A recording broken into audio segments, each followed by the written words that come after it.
दोस्तों, इजराइल वालों ने यह सोच रखा था कि ईरान को 2-3 दिन में मार पीट कर दुनिया के सामने डिंडोरा पीट देंगे कि देखिए हम दुनिया के दादा है, हमारे साथ दुनिया के सबसे बड़ी विश्व शक्ति अमेरिका है, तो हम किसी भी छोटे मोटे मुल्क को आराम से मार पीट सकते हैं, उसका काम तमाम कर सकते हैं, वो फिर लड़ने की हिम्मत हमारे सामने कभी नहीं कर पाएगा। लेकिन ये तमाम मुगालते जो इजराइल वाले पाले बैठे थे उनके अब दूर हो चुके हैं और ईरान वालों ने इजराइल की बैंड बजाकर रख दी है। यकीन मान के चलिए, इजराइल बहुत ज्यादा घबराया हुआ है, डरा हुआ है। और जो वहां के पीएम नेतन्याहू के उनके इस तरह के स्टेटमेंट जब आते हैं ना कि ईरान की एक मिसाइल मेरे बेडरूम के बगल में गिरी, तो आप समझ सकते हो कि किस हद तक इजराइल आतंकित हो चुका है, अब भ्रमित हो चुका है और वो चाह रहा है कि अमेरिका डायरेक्टली इस युद्ध में कूद जाए और ईरान को सबक सिखाए। क्योंकि इजराइल वाले जिस तरह से अटैक कर रहे हैं उसका दोगुनी रफ्तार से ईरान उस पर मिसाइलें छोड़ रहा है। हाल फिलहाल की खबरें ये भी आ रही है कि जो खुफिया एजेंसी है, दुनिया के सबसे ताकतवर और बुद्धिमान बताई जाती है मोसाद, उसका हेडक्वार्टर भी निशाना बना लिया गया है। उसका हेडक्वार्टर जलकर खाक हो रहा है, धुआं धुआं हो रहा है। और इसीलिए जो फूफा, मतलब माफ कीजिए मैं फूफा जी शब्द यूज नहीं करना चाहता हूं, जो ट्रम्प बाबू है वो कनाडा की G7 मीटिंग को छोड़कर अपने देश भाग गए हैं। खैर, विषय दरअसल आज का ये है कि इजराइल और ईरान के बीच का ये जो तनाव है ना,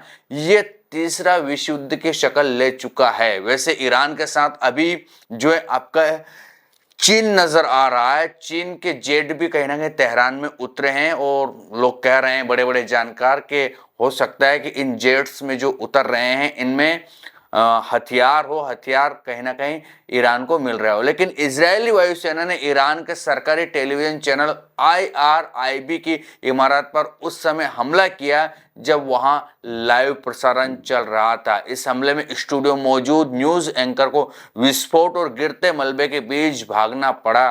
जी हाँ, आपको इस घटना को और विस्तार से थोड़ी सी जानकारी दें तो जब एंकर न्यूज बता रही थी, इजराइल के बारे में समझा रहे थे किस तरह की उसकी स्ट्रेटजी चल रही है, किस तरह से हमला कर रहे हैं, उसी समय तेहरान में IRIB मुख्यालय है जहां इजरायली हवाई हमले ने लाइव प्रसारण के बीच में ही कहीं ना कहीं हमला कर दिया, जिससे प्रसारण रुक गया। वीडियो में साफ देखा जा सकता है कि एंकर शहर इमामी अचानक स्टूडियो छोड़कर भागती है क्योंकि इमारत हिलने लगती है और धूल मलबा भर जाता है। हमले के तुरंत बाद प्रसारण बंद हो गया और इजराइल के रक्षा मंत्री जो इजराइल कोर्ट्स हैं उन्होंने इस हमले की जिम्मेदारी लेते हुए कहा कि ये ईरान के प्रचार और उकसावे के मुखपत्र को निशाना बनाने का कदम था। जबकि वैसे आपने पता किया होगा, आपको पता चला होगा कि जो गाजा है उसमें भी इजराइल वाले कहां कहां पर अटैक करते हैं, हॉस्पिटल पर करते हैं, स्कूल पर करते हैं, यानी कि आप समझ सकते हो कि इजराइल के दिमाग में चलता क्या। खैर, इजराइल का दावा है कि IRIB की इमारत का इस्तेमाल ईरानी सशस्त्र बलों द्वारा सैन्य उद्देश्यों के लिए किया जा रहा था।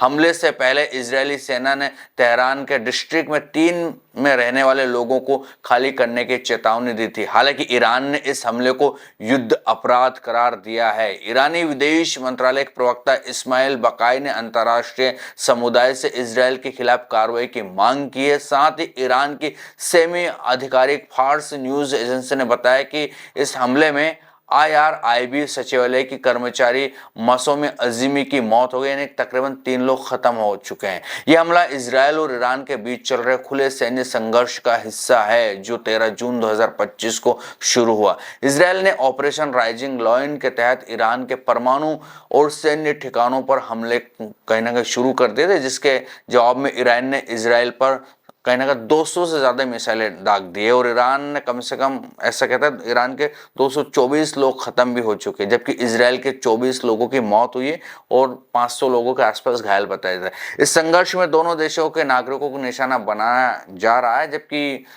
ये कहा जाता है इजराइल की तरफ से तो हम नागरिक को निशाना नहीं बनाते हैं, लेकिन ईरान ने तेल अवीव, हाइफा जैसे शहरों पर, जो हाइफा उनका पोर्ट है, उस पर भी निशाना साधा है। तेल अवीव को भी कहीं ना कहीं काफ़ी ज़्यादा नुकसान ईरान वालों ने पहुंचा है। लेकिन एक बात साफ है कि इजराइल को नुकसान हो रहा है आर्थिक तौर पर, उसकी इमारत ध्वस्त हो रही है, उसके पोर्ट, उसके जो एयरपोर्ट है उनको भी निशाना बनाया जा रहा है।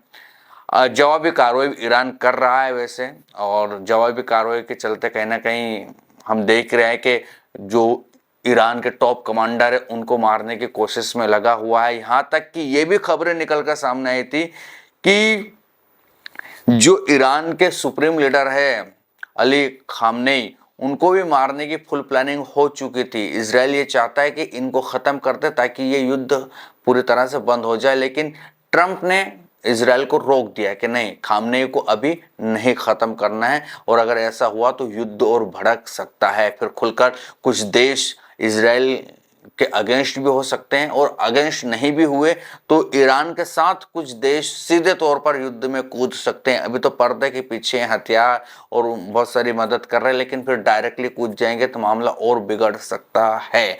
तो ये कहीं ना कहीं पूरी चीज़ें चल रही है, लेकिन मामला बड़ा बिगड़ चुका है। बिगड़ने वाला क्या है, और हम देख ही रहे हैं कि दिन में भी, पहले तो रातों में मिसाइलों के अटैक होते थे, अब तो ईरान वाले दिन में भी इजराइल पर बम बारूद फेंक रहे हैं, बैलिस्टिक मिसाइलें दाग रहे हैं, जिसका असर सीधे तौर पर इजराइल के कई शहरों में देखा जा रहा है। जो मैं कह रहा हूँ, मोसाद का हेड क्वार्टर भी उड़ा दिया गया है, ऐसी खबरें आ रही हैं, विजुअल्स निकल कर सामने आ रहे हैं, सोशल मीडिया पर चल रहा है, और ईरान ने पुष्टि भी की कि हाँ, हमने मोसाद के हेड क्वार्टर पर अटैक किया है। तो उससे आप समझ सकते हो कि युद्ध अभी थमने का नाम नहीं ले रहा। और वहाँ के जो ईरान के नेता है वो ये कह रहे हैं कि इजराइल वाले ये मुगालते में थे कि अगर ईरान के टॉप कमांडर मार देंगे, परमाणु वैज्ञानिकों को मार देंगे, तो हम चुपचाप बैठ जाएंगे, हम झुकेंगे नहीं, हमारी शहादत जो है वो दरअसल बेकार नहीं जाएगी, हम इजराइल को सबक सिखाएंगे ताकि ये अपना जो दादागिरी वाला रोल है ना, ये दोबारा हमारे सामने ना रखे। ये चीजें चल रही है। आपको क्या लगता है, क्या वाकई में ये युद्ध और ज्यादा तेज होगा? तीसरा विश्व युद्ध बिल्कुल नजदीक आ चुका है और होने ही वाला है। क्या लगता है आपको? कमेंट सेक्शन में जरूर बताइएगा। ये था वीडियो, कैसा लगा ये भी बताएं। जानकारी ठीक ठाक लगती तो चैनल को सब्सक्राइब, वीडियो को लाइक और शेयर करना ना भूलेगा। फिर मिलेंगे किसी दूसरे वीडियो में, तब तक के लिए नमस्कार।